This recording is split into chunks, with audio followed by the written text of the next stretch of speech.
vu la semaine dernière que lorsqu'une variable aléatoire x suit une loi binomiale de paramètres np, c'est-à-dire que l'on répète n fois une expérience dont la probabilité du succès est petit p, et on compte le nombre x de succès, eh bien on s'est aperçu que sur un échantillon donné, la fréquence de succès avait 95% de chances de se trouver dans l'intervalle de fluctuation dont les bornes sont écrites ici à gauche le long de l'axe des ordonnées.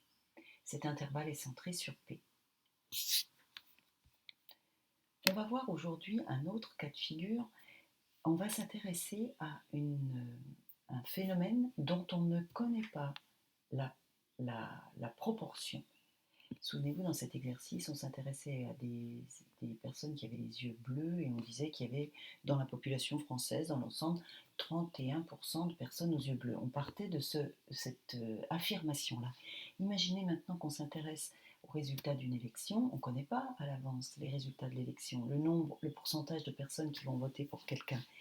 Donc on va faire ce qu'on appelle des sondages pour essayer d'estimer cette proportion finale qu'on ne connaît pas encore.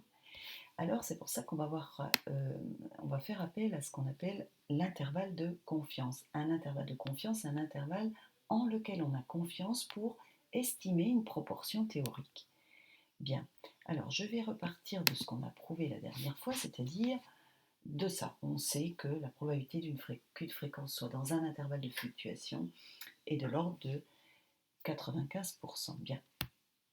Si maintenant on compare les deux intervalles de fluctuation, celui de terminale dont on vient de parler et celui de seconde qui est plus large, eh bien, si la fréquence a 95% de chance de se trouver dans l'intervalle de fluctuation terminale, elle a aussi 95%, même un petit peu plus que 95% de chance de se trouver dans l'intervalle de seconde puisqu'il est plus large.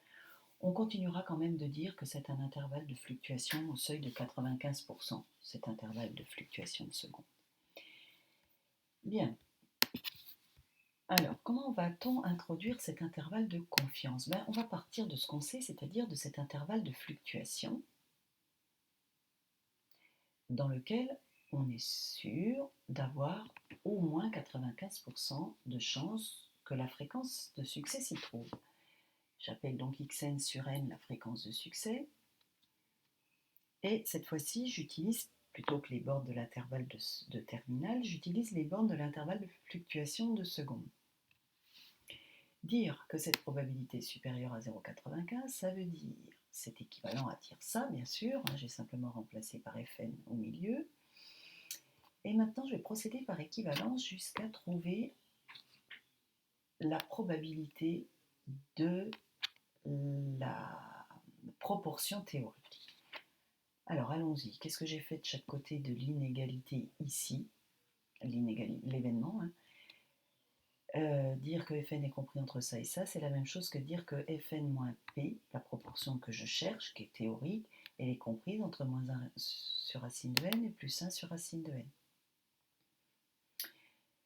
Cet événement, qui est ici entre parenthèses, il est équivalent à celui-ci où j'ai soustrait de part et d'autre de l'inégalité la fréquence Fn. Cet événement qui est entre parenthèses est maintenant équivalent à ce nouveau, dans lequel j'ai simplement multiplié par moins 1 chaque membre de l'inégalité. Et en multipliant par moins 1, le sens du signe change. Et puis, en général, on n'aime pas écrire les intervalles du plus grand au plus petit, on préfère du plus petit au plus grand, donc j'inverse l'ordre, si bien que la borne de droite se retrouve à gauche, etc. Voilà, tout ça c'est très technique. Et finalement, qu'est-ce que j'ai fait ? Je viens d'écrire que la probabilité que la proportion théorique petit p soit comprise entre la fréquence de l'échantillon moins 1 sur racine de n et la fréquence de l'échantillon plus 1 sur racine de n, elle est supérieure à 0,95. Donc dorénavant, quand j'aurai envie de faire une estimation sur la population totale, je prendrai un échantillon de taille n sur lequel j'irai chercher la fréquence f indice n de succès sur cet échantillon et je construirai un intervalle de fluctuation f indice n moins 1 sur racine de n, f indice n plus 1 sur racine de n, et je suis sûr à plus de 95% que la proportion théorique se trouvera dans cet intervalle. On peut dire aussi que l'intervalle ici, que je relis bas, contient la probabilité P avec une probabilité supérieure à 95%. C'est pour ça qu'on l'appelle intervalle de confiance de P, au seuil de 95%. Voilà, je vous remercie.